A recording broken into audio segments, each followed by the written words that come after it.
Assalamualaikum warahmatullahi wabarakatuh. Jumpa lagi kita Bapak Ibu. Bismillahirrahmanirrahim. Bapak Ibu, izin kali ini kita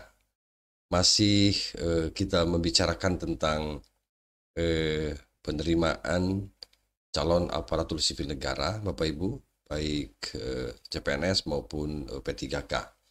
Nah, kali ini kita akan berbicara tentang P3K. Ini ada informasi yang mengejutkan tentu dan membuat kita penasaran bahwa informasi dari Dirjen GTK, Direktur Jenderal Guru dan Tenaga Kependidikan, Kementerian Pendidikan Kebudayaan, Riset dan Teknologi, bahwa pelamar P1, ya prioritas 1, tidak tersedia ya formasi tahun 2023. Baik Bapak Ibu, izin kita untuk memaparkan alasannya kenapa tidak tersedia formasi untuk P1, pelamar P1 tahun 2023 ini.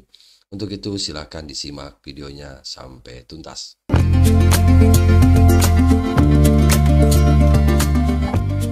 Bapak Ibu, izin admin untuk membacakan informasinya, beritanya. Nanti kita coba tanggapi beritanya Bapak Ibu.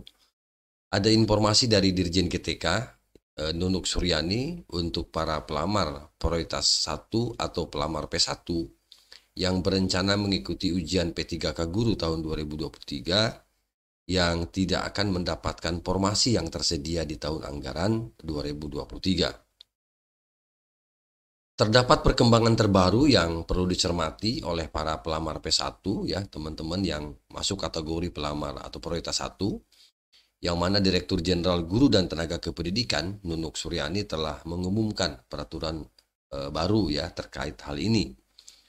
Nah, situasi P1 dalam ujian P3K ya untuk guru 2023 ini masih belum pasti dan belum ada kejelasan terkait pendaftaran calon guru ASN P3K 2023. Mengapa? Karena ada fakta mengejutkan katanya yang diungkap oleh Nunuk Suryani. Nah, saat ini proses selanjutan ujian P3K guru tahun 2023 Bapak Ibu masih berlangsung. P1 atau pelamar prioritas 1 bahkan diminta untuk mendaftar ulang dan membuat akun di sistem seleksi CASN 2023 di ASN Karir, meskipun ada opsi ya untuk langsung diangkat menjadi guru ASN P3K 2023 oleh pemerintah. Nah, menurut situs ya Direktur Jenderal Guru dan Tenaga Pendidikan, Riset dan Teknologi pada tanggal 5 Oktober ya 2023, Nunuk Suryani menjelaskan bahwa pendaftaran ujian P3K Guru 2023 diwajibkan bagi semua pelamar termasuk P1 yang diangkat sebagai guru ASN P3K 2023. Mereka perlu memiliki nilai VG untuk membuat akun baru dan melamar di portal ASN Karir. Nah, hal ini dilakukan untuk menghitung jumlah pendaftar dari semua pelamar guru yang mendapatkan prioritas dalam penerimaan ASN guru pada tahun anggaran 2023. Oleh karena itu, termasuk pelamar P1 harus mengikuti semua tahapan proses yang ditetapkan untuk mereka.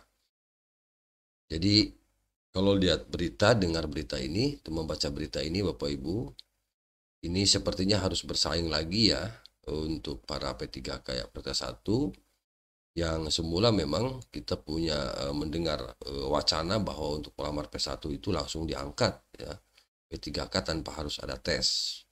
Barangkali yang perlu dipersiapkan hanya dokumen-dokumen pelengkap. Tetapi tidak demikian adanya gitu Bapak Ibu. Nah, untuk pelamar prioritas 1 yang masih belum pasti apakah mereka akan diangkat menjadi guru ASN P3K 2023 ini disebabkan karena kurangnya formasi yang tersedia pada tahun ini. Mengapa ya? Ini alasannya Bapak Ibu. Nunuk Suryani, Direktur Jenderal mengungkap bahwa saat ini ada sekitar 12.276 guru yang memiliki status P1 dan tersebar di 51 daerah pemerintah gitu ya, pemerintah daerah. Namun sebagian dari mereka belum dapat ditempatkan pada tahun 2023. Nah, Dirjen GTK, Nunuk Suryani juga menyatakan bahwa mereka akan menjadi prioritas pada pengadaan ASN di tahun berikutnya. sebanyak 23 daerah ya, 2 provinsi dan 21 kabupaten kota di wilayah ini seharusnya segera membuka formasi untuk guru P1 yang telah lolos passing grade ya, yang telah lolos passing grade di wilayah tersebut. Nah, jadi nasib mereka akan menjadi tanggung jawab pemerintah daerah yang saat ini belum dapat menyediakan formasi bagi pelamar guru yang tidak terserap pada tahun ini. Artinya begini Bapak Ibu, kalau kita cermati dari informasi ini bahwa ada beberapa daerah, beberapa kabupaten kota, termasuk provinsi, di sini ada 2 provinsi yang memang tidak membuka formasi ya untuk P1, gitu Bapak Ibu. Sehingga mereka tertutup. Nah, mestinya ya menurut admin ini pemerintah daerah itu mendahulukan ya atau memprioritaskan, mengutamakan teman-teman guru yang memang sudah masuk kategori prioritas 1. Karena memang prioritas 1 adalah prioritas juga. Tetapi formasi yang disiapkan oleh pemerintah daerah ini tidak terbuka untuk itu. Itu mungkin alasannya sehingga teman-teman ini harus mengikuti perjalanan panjang lagi ya untuk tahun berikutnya. Nah, di sini bahwa Nunuk Suryani juga menyatakan bahwa mereka itu akan menjadi prioritas pada pengadaan ASN di tahun berikutnya. Nah, nasib mereka akan menjadi tanggung jawab pemerintah daerah yang saat ini belum dapat menyediakan formasi bagi para pelamar guru yang tidak terserap pada tahun ini. Nunuk Suryani meminta pemerintah daerah untuk segera mengumpulkan data mengenai para pelamar guru ASN yang telah meninggal dunia, mengundurkan diri, dan sebagainya. Nah, selain itu terdapat opsi lain yang disampaikan oleh Nunuk Suryani kepada pemerintah daerah, yaitu melalui seleksi tambahan. Jenis seleksi ini akan mempertimbangkan profesionalisme guru tersebut. Jadi sebagai informasi tambahan, sebelumnya BKN telah mengumumkan perpanjangan periode pendaftaran untuk P3K Guru 2023 sebagai berikut. Untuk pelamar dengan kebutuhan khusus, jangka waktu pendaftaran yang semula berlangsung dari tanggal 20 hingga 29 September, sekarang diperpanjang hingga tanggal 3 Oktober 2023. Kemudian untuk pelamar dengan kebutuhan umum, untuk pelamar dengan kebutuhan umum, periode pendaftaran awal yang seharusnya dari tanggal 30 September hingga 9 Oktober, kini diperpanjang dari tanggal 4 hingga 9 Oktober 2023. Itu Bapak Ibu. Nah, penting untuk dicatat bahwa semua tahapan setelah proses pendaftaran itu masih tetap mengikuti ketentuan sebagaimana yang telah dijelaskan dalam Surat PLT Kepala BKN nomor 8871 /B strip KS titik 04.01 SD K 2023 tertanggal 16 September 2023 mengenai perubahan jadwal pelaksanaan seleksi CASN tahun 2023. Jadi itulah aturan pemerintah bagi pelamar prioritas 1 atau pelamar P1 yang tidak mendapatkan formasi tahun ini. Namun, kebijakan selanjutnya akan tergantung pada keputusan pemerintah daerah terkait opsi seleksi tambahan yang diusulkan oleh Nunuk Suryani.